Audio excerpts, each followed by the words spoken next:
Now, is it something that as a grown man, I would, oh, one of them's going off.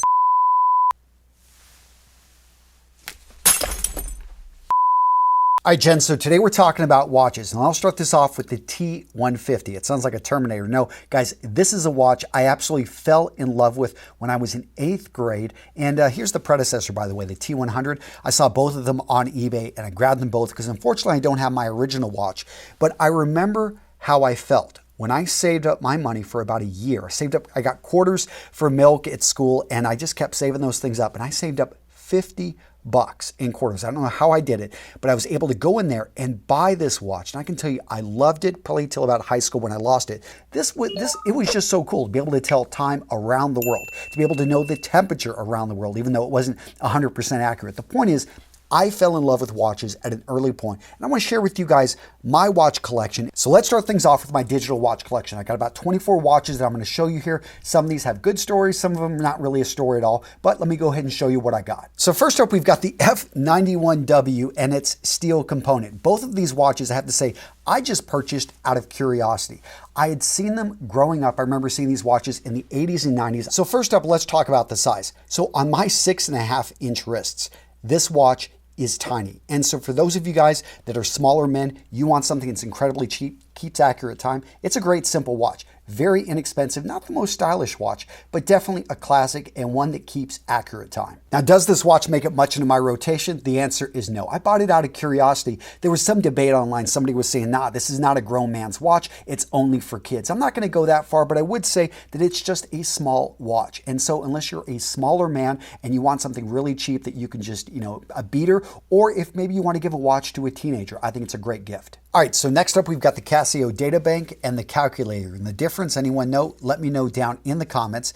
But I will tell you guys that I saw both of these come out when I was in middle school and in high school. And I always thought, wouldn't it be cool if you actually had these and you were able to take it into an exam, which nowadays, if you're not familiar with the time period, calculators were huge, and to be able to wear a calculator on your wrist, I didn't see it as being a nerd. I saw it as actually being pretty darn cool, being able to go in and get a perfect score on that math exam or the SAT. Now, of course, they banned these, but I just always thought this was really cool, and definitely never felt like I would be a nerd if I wore one of these. Next up, you've got the silver and gold Databank, and I bought these because they are just absolutely savage. Think about it, guys. You show up to a party, people are wearing Rolexes, and you're wearing these. Yeah, you are going to turn heads. Now, seriously though, I mean, as a former mathlete, I will tell you that it's just cool. It's just fun, and these do make it into my rotation. Next up, I've got a couple Timexes. We've got the Ironman, and then we've got the Expedition. So the Ironman, I remember when Ironmans were first started, and this watch was awesome. I mean, you could go swimming with this watch.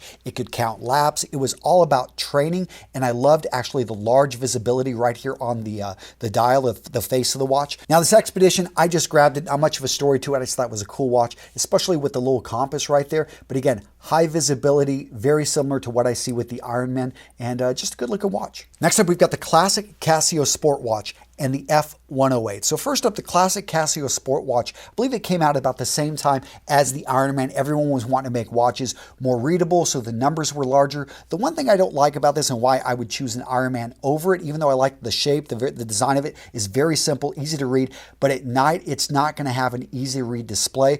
Yes, you can press over here for the light, but it's not as easy to find, and it just doesn't really light up as much as an Indiglo does. Next up, we've got the F108. Very similar to the Sport Watch, but I think a bit more durable. And you can tell that because when you look at the overall design, the plastic right over on here, it's not technically a G-Shock. But to me, this is one of the early, like when I looked at this, I would confuse this with smaller G-Shocks. It really is just a tough, simple watch, very affordable. I also like the size. I think it's about the same size as the Sport Watch I just showed you, but it's a little bit bigger, and I like it because of that. Next up, we've got the DW5600 G-Shock. Now, with G-Shock, there's all types of G-Shocks out there now, but this style, this design right here to me is where it started. It's a very simple design, but the whole idea here is that these watches could basically be dropped. They could be thrown down. There were people doing all types of crazy stuff. And when I was in the Marine Corps, this was a simple go-to watch. It wasn't going to be glamorous. You didn't have to really, it wasn't super valuable. If you lost it, you could go out and buy another one. They were relatively affordable.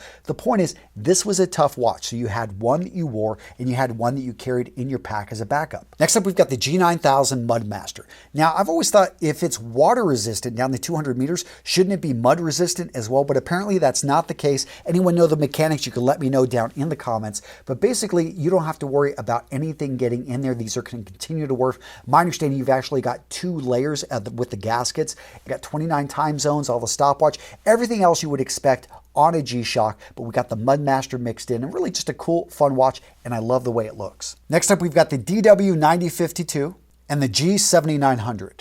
Now with both of these, I wish I had a story with them, but I don't. I do wear these and take them to the pool. So I play this game with my daughters. We set the stopwatch timer, I throw the watch, and it's a race to see who can grab the watch and get it back to me in the least amount of time.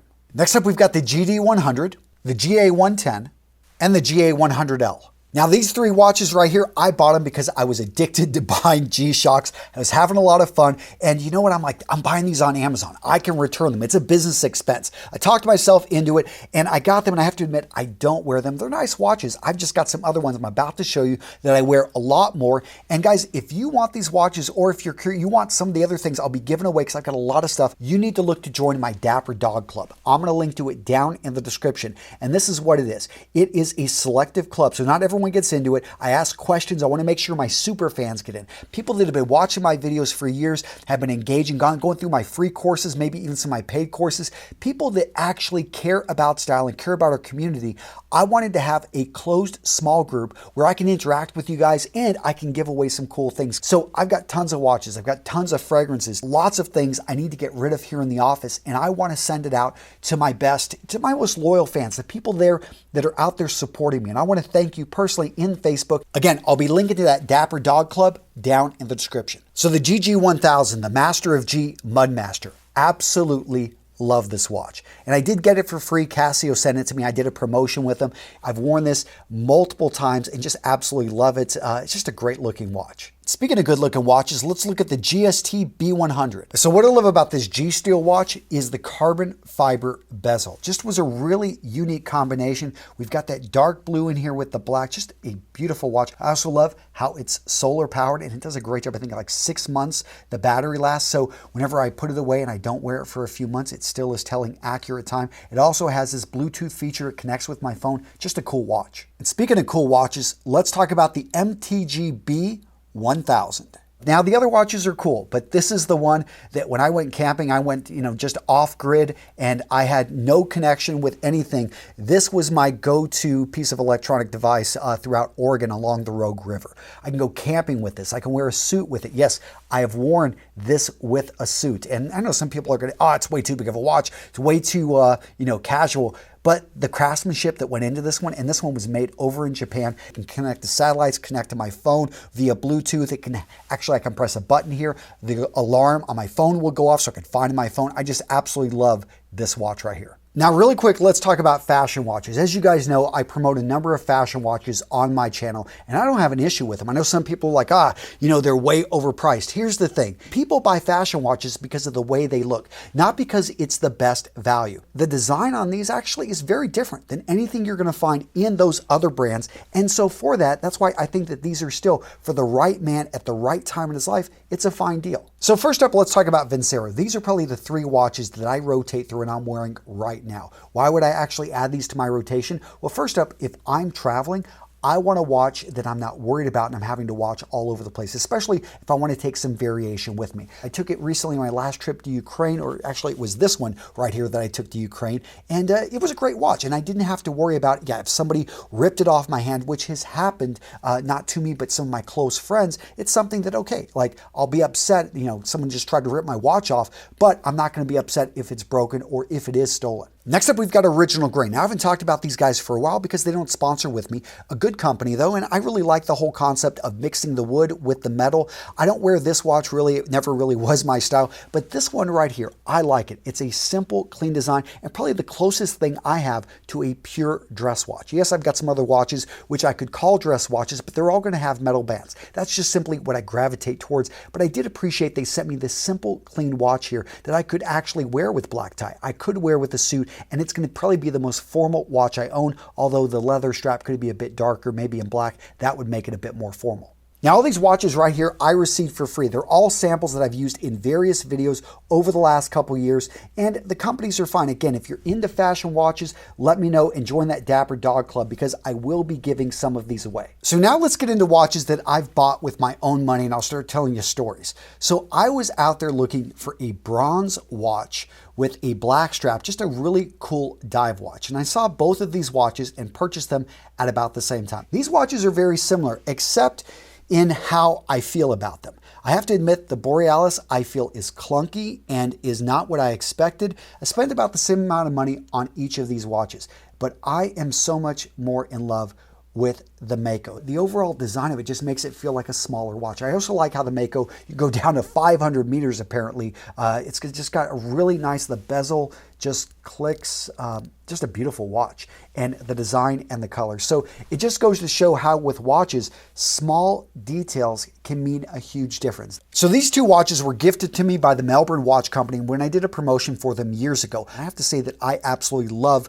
the Portsea. The Carlton is cool, but it is a quartz watch, and therefore it reflects in the price. It's going to be a little bit lower. I also like the square design. It's just a good looking watch, but gold and this brown, you know, it's just not a combination I pull off as much as the silver. And I have to admit, when I was just starting my watch collection a few years back, this was one of the first automatics that I received. And I just loved the fact that it, you know, was self-winding whenever I wore it. The design of it, it's got this naval, just something I would expect to see like a chronometer on a ship. A good looking watch. Highly recommend this one. So now let's talk Seiko. As you guys know, Seiko fans are fanatical about the brand. They're all about these are the best watches out there, the best value. Why would you buy anything else? Just buy Seiko. But here's the thing, is like Seiko has certain styles. I don't like a lot of their styles. This one right here was a great watch. I grabbed that 5 Sport, a good dive watch. The bezel, actually it's a very nice bezel. So that was very impressive on this, and it's told accurate time. It's something that, yes, I'm still going to prefer my Submariner over this, but it's a good watch. I think the one thing that kills me about this is just the strap just feels relatively cheap. But then again, as a watch that you can find well under $200, so, you know, that makes sense, but a good watch. So this next one I'm going to get some flack on, but we've got the Seiko Alpinist, and I think that this thing is overrated. It's a nice watch. I'm not, you know, it's got some history. 1961. Many versions of this. It's got, I mean, I really like actually the little compass it's got in there, you know, just the directional bezel. Really cool. But, you know, the color and the design just really wasn't for me. And the strap, they've talked about this. You need to get a new strap for it. It is just not a good looking strap. I know they're coming out with another version, the Blue Alpinist. The style just did nothing for me. And so I got caught up in the hype. I probably paid a little bit more. I just bought it because I wanted to get this, have it in my collection. Actually, now it's more expensive than when I bought it. But I think it just goes to show sometimes you buy something, you just get wrapped up into it, and then you realize it's really not for you. Now that being said, I love my Seiko Samurai. In fact, I like this watch so much that I bought 2 of them, the black ones, as gifts. One for Aaron Marino, one for my son. And I have to admit that like all 3 of us just love the overall design. The bezel, yeah, it is just smooth. And I love the hands. The hour hand is really cool on this watch. And just the colors, this one's the Save the Ocean design. Just a good looking watch. I thought it would be oversized for my wrist. It fits really nice on the wrist, and oh, just a great looking watch. One, I am very, very happy I grabbed this one. Next up, I've got the Sarb 033 and the Sari 055.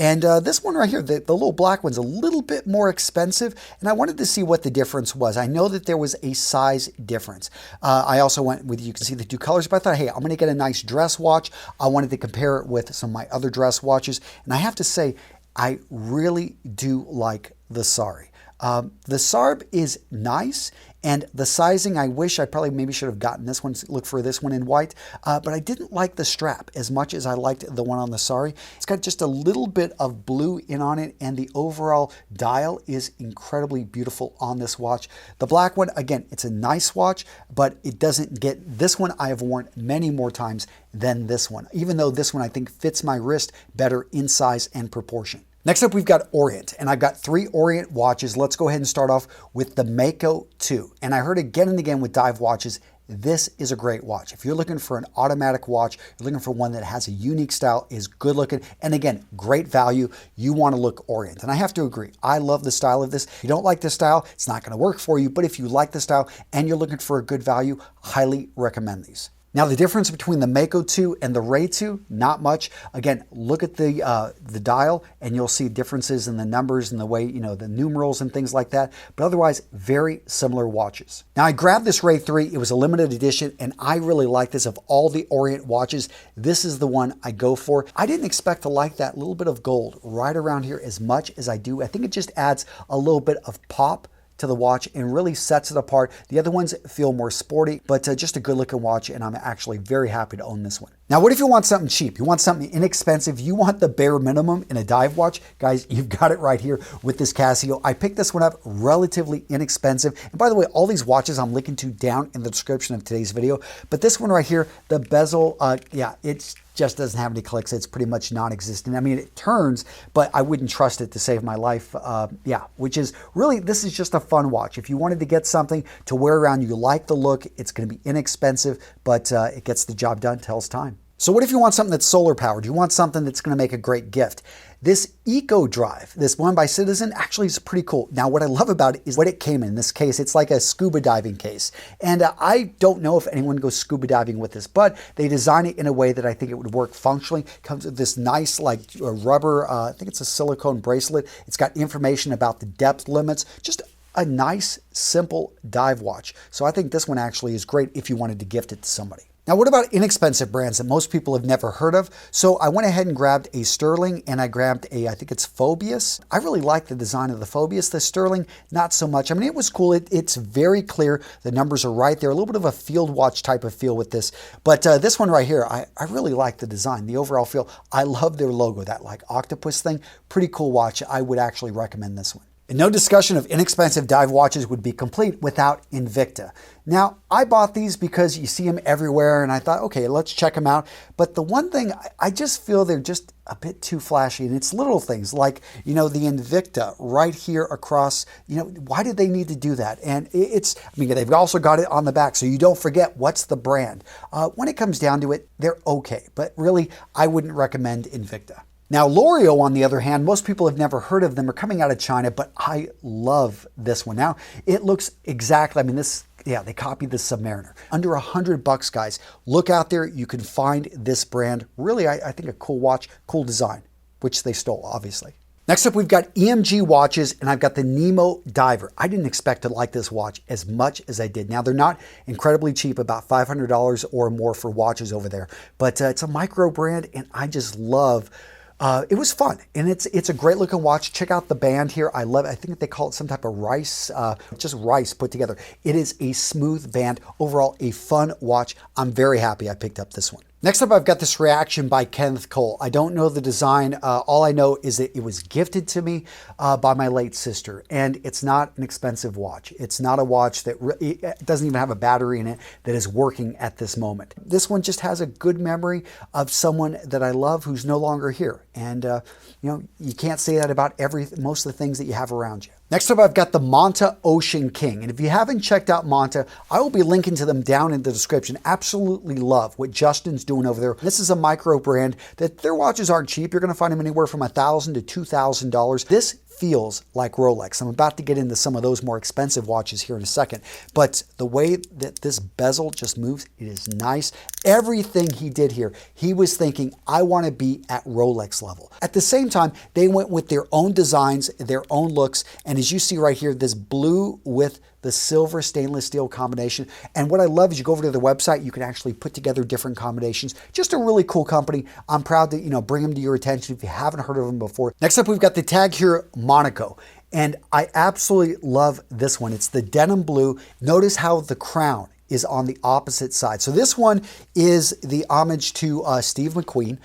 He originally did have one made because he wore it on his right hand. I looked at this watch and I saw the size. I'm like, this is too big for me. No way I'm going to, until I went to an airport and I tried it on. And I do recommend if you're traveling through an airport, try on the watches that you don't expect to like. And I tried this thing on and I loved it. And I was like, it's big, but I'm still going to wear this. I'm going to pull it off. I also like how they don't have tag right there on the logo. So it's the small details on this watch which set it apart, and I just think it's a great watch. So of all the watches I'm talking about, which one is my favorite? Well, I'm about to show you, even though I've got sentimental attachment to a lot of these watches, many of these watches I paid more money for, this watch right here is the one that I just find is my go-to. And I'm not saying I'm going to give up any of my nice watches. I'm not going to give up any of my sentimental value watches, but I will say the Tudor Black Bay 58 has been the one, if you look at the number of times that I've worn, has been my go-to watch this year. Now, the Rolex Explorer, I'll get into that here in a second. That one is really close with this, but I just love this one. Has a little bit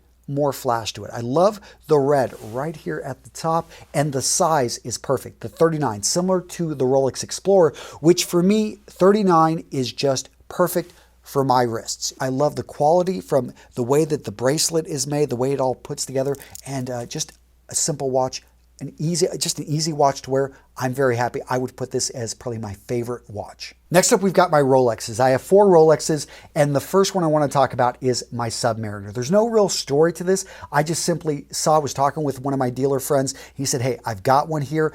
You could resell this for $10,000, but I'll sell it to you for $7,500. I really like it, and I wanted to wear it. I wanted to get a feeling so I could talk more intelligently about that. At least that's what I tell my wife, so I can, oh, it's a business expense. But yeah, the Rolex Explorer. Next up, Submariner. This is the Explorer. So I've talked about my Explorer before. I absolutely love this watch. It is definitely in my top 3 of favorite watches. Just looking at this thing, you can see, this is a good looking watch that is simple, clean. Overall, I put a lot of miles on this thing. I wanted a watch that I could wear all the time. And the only thing I would, sometimes I do want a date. And that takes me over to, my Datejust. I don't wear it as much. This is going to be my dressy Rolex watch. I've talked about this before. This one I have it planned to give to a friend of mine, but the time is not right yet. This one with white gold, just a great watch I've had for years. I bought this with Aaron Marino. We were looking at, wanted to celebrate the sellout of Menfluential a few years back, and it's got good memories with it, but I just don't feel I get enough wear out of it. And then my Yachtmaster. So I've talked about this one before. The first Rolex I ever purchased once Real Men Real Style passed the $1 million mark as a business. I wanted to celebrate that year, and I'd always wanted to own a Rolex, so this was the first one I bought. Now, I didn't talk about any of my fake Rolexes or my fake Patek. You want to hear about that? Guys, check out this video right here where I talk about my fake Rolexes, the story behind it, why I bought them, and yes, I still keep them around, but I do not wear those watches. So check out that video, guys, right here.